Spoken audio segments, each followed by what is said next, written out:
Johnny Mercer, the armed services man, the person for the veterans man, has said the predictable reaction to the national service policy from the usual quarters, anything that unites communities with a sense of service and awareness of what other organisations do is great. It gives pride and purpose and challenge to those who often feel left behind.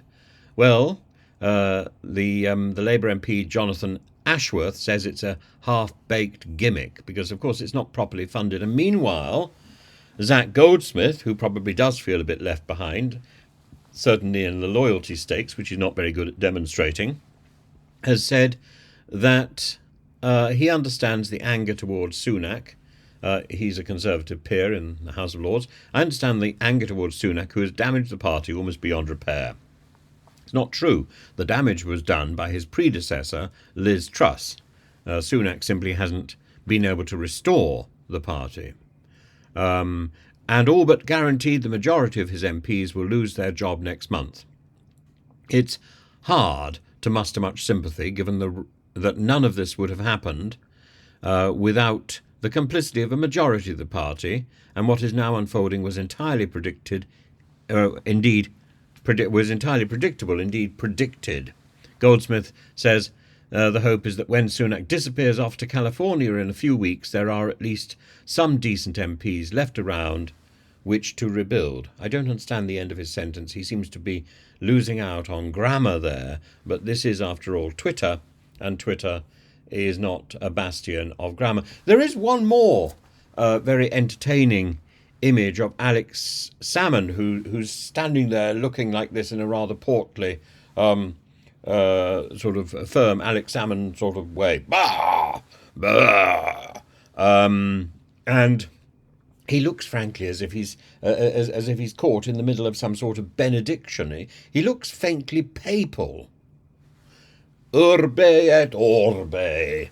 Maybe somebody could bring him a gestatorial chair.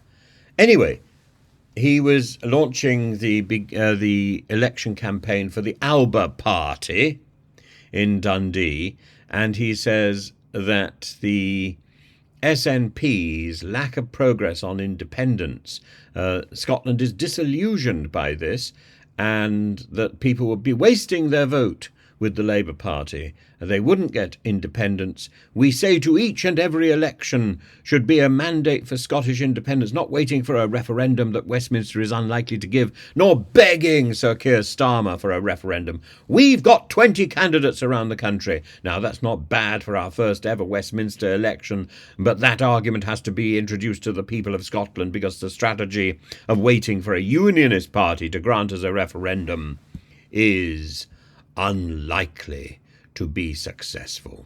Unlikely. And or going off to the Supreme Court in London, that's a dead-end strategy, he says. No, these things won't happen. And Alex Salmond has experience. Alex Salmond. There we are. So Salmond and Goldsmith and some people whinging about the reintroduction of national conscription. As well they should.